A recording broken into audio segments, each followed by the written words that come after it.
Salut public, heureux de vous retrouver ce jour pour vous présenter mon nouveau thème intitulé La persévérance en entreprise.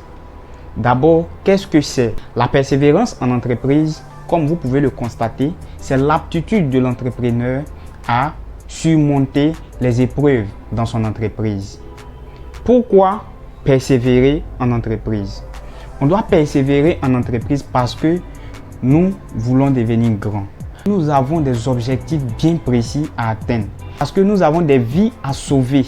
Alors, nous persévérons pour aboutir à ces objectifs. Qui parle de persévérance parle de difficultés en entreprise. Et tant qu'il n'y a pas de difficultés, on ne peut pas parler de persévérance. Pourquoi? Parce que, comme la définition nous le dit, la persévérance, c'est l'aptitude de l'entrepreneur à surmonter les épreuves et non à dévier les épreuves et non à sauter les épreuves. C'est ça la persévérance. Je vous prends un exemple. Dans un groupe, je suppose que vous avez un géant. Le géant, pour ceux qui ne le savent pas, c'est lui qui a la taille que tout le monde. C'est lui peut-être financièrement qui est plus stable, mais qui reste encore humble dans ce qu'il est. Dans ce même groupe, vous avez un petit qui veut dépasser ce géant. Ce qui serait idéal, c'est que cet enfant cherche les nutriments nécessaires pour grandir comme ce géant, ou cherche les moyens nécessaires pour devenir stable financièrement comme ce géant. Mais ce que nous faisons, c'est que nous décidons de sauter. Et quand on saute, on a la taille que tout le monde. Mais ce que vous oubliez est que quand vous sautez, vous ne restez pas là-bas. Il y a un vide en bas. Vous n'allez pas rester suspendu dans le ciel. Vous allez redescendre. C'est ce que j'ai caractérisé de courir en entreprise. Vous ne cherchez pas les bases, mais vous aspirez au bonheur en sautant sur les opportunités, sans chercher à résoudre le problème qui est là.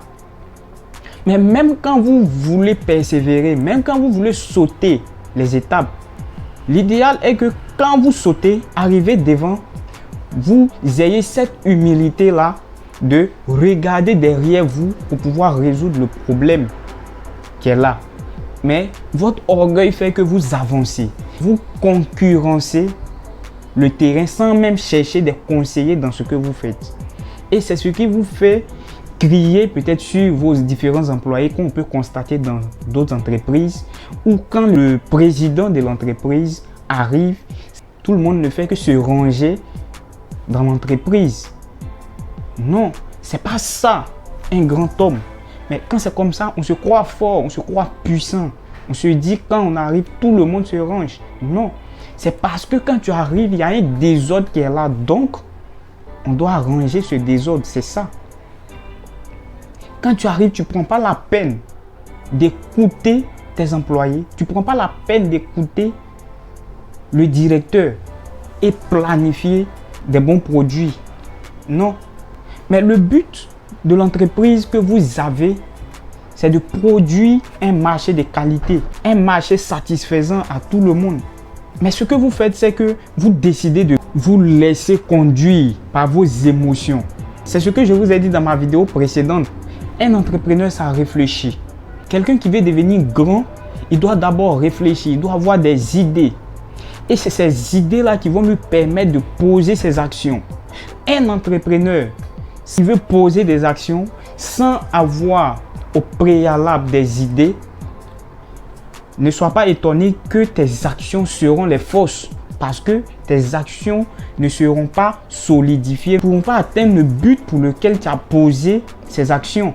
Quand vous arrivez dans les supermarchés, il n'y a pas un seul produit que vous allez prendre où il n'y a pas 10 francs, 20 francs, 5 francs qui est ajouté à ce produit. Remarquez, mais ces 5 francs servent à quoi? Le directeur, ou soit le président, le marketeur qui est là, c'est que dans la société, ça sera difficile de trouver 5 francs, 10 francs dans la poche de quelqu'un. Même lui-même dans son propre supermarché, il ne possède pas ces pièces. Mais il ajoute quand même sur ses différents produits. Pourquoi? Juste pour se faire des gains. Mais qui d'entre nous a une fois discuté le prix dans un supermarché juste parce qu'ils ont ajouté 10 francs à demander à ce que la caissière enlève les 10 francs? Personne. Mais qu'est-ce que nous faisons? Quand on sort de là-bas, on dit à la caissière de garder la monnaie qui y reste. Mais cette caissière ne pourra pas retrancher cette monnaie dans la caisse parce que ça sera difficile pour elle de retrancher la monnaie. Donc, qu'est-ce qu'elle fait? Elle est obligée de laisser la monnaie dans la caisse. Mais combien de personnes entrent dans l'entreprise par jour? Combien de personnes laissent leur monnaie par jour en entreprise? Et c'est ça. Le gars, il a cette capacité de se faire de l'argent sans même que la population ne sache que il est en train de les voler, même s'il est en train de les voler. Mais qu'est-ce qui prouve que ce gars est en train de vous voler? Ses prix dépendent de son humeur. Le jour où il est trop fâché, il fait un rehaussement des prix sur son marché. Le jour où il est trop heureux, il casse les prix. Et tout le monde est heureux avec lui. Mais le jour où il rehausse les prix, personne ne parle parce que tout le monde se dit que le marché est devenu cher. C'est comme ça. Mais ce gars, avec ses 10 francs, ses 20 francs, ses 15 francs, il se fait des millions par jour. Et ça lui permet de payer tous ses employés, y compris son directeur d'entreprise. Ces actions que le gars pose dans son entreprise, sans que personne ne s'en rende compte, lui permet de bénéficier de bénédictions à quelque part d'autre. Quand tu es professionnel, c'est des vies que tu sauves. Ce n'est pas toi ta vie, mais c'est des vies. Pourquoi? Parce que même ton directeur d'entreprise dépend de toi. Tous tes employés dépendent de toi. Et les différentes familles dépendent de toi. Donc du coup, tu deviens un demi-dieu entre ces personnes. Sans toi, ces personnes se disent, ils ne pourront pas vivre. Donc même quand tu décides de prendre des mauvaises décisions, ça vient à ta faveur parce que ces personnes ne vont pas te contredire. Mais c'est parce que tu as raté la base que tu agis ainsi. Donc croire en entreprise, c'est d'abord avoir la persévérance. C'est d'abord avoir le courage qui sera l'intitulé de notre prochaine vidéo. C'est avoir des objectifs. C'est ça, le but de la croissance. Et le but de la croissance, c'est le professionnalisme. Et le but du professionnalisme, c'est d'impacter le monde. Donc, persévérez dans ce que vous faites. Persévérez même dans votre lieu de travail. Et pour quelqu'un qui veut devenir un grand homme, qui veut croire dans son entreprise, doit d'abord servir. Parce que tous les grands hommes, même dans les livres saints, ont été d'abord serviteurs avant d'être là où ils sont. Donc quand tu es en entreprise, que tu travailles, ne pense pas que tu travailles pour le patron. Ne pense pas que ce que tu fais, c'est pour le patron. Tu produis de l'argent pour le patron et il te donne des miettes. Non, c'est pas ça. Ce que tu dois mettre en tête, c'est que quand tu es en entreprise, tu travailles pour toi-même. Tu travailles pour ta propre formation. Pourquoi pour ta propre formation? Parce que toi aussi, tu veux devenir grand. Et c'est ça. Donc, quelqu'un qui veut devenir grand doit d'abord servir. Vous voyez par exemple les hommes que nous caractérisons aujourd'hui de super intelligents, qui sont les médecins. Et le médecin, ce n'est pas le plus intelligent. Il n'est pas plus intelligent que l'informaticien. Il n'est pas plus intelligent que le pilote. Non. Mais qu'est-ce qui le caractérise? C'est son courage et sa persévérance. Imaginez-vous un informaticien qui doit passer son temps à dormir. Quels résultats les algorithmes vont produire? La capacité de persister, de confronter les situations et de savoir les résoudre et avancer en résolvant ces situations.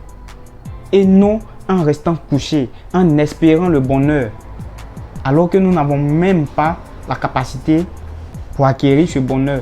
Et pour toute personne qui veut devenir entrepreneur, cette discipline, c'est vrai, ça rapporte de l'argent, mais ne pensez pas que ce n'est que l'argent. Non, mais avant d'avoir l'argent, il y a un travail qu'il faut faire en bas. Il y a une certaine base qu'il faut avoir. Il y a un objectif que tu dois te fixer. Et en fonction de cet objectif, tu vas marcher. Donc pour quelqu'un qui veut devenir entrepreneur, n'a qu'à s'attendre à des difficultés et à chercher des solutions à ces difficultés qu'il rencontrera sur le terrain.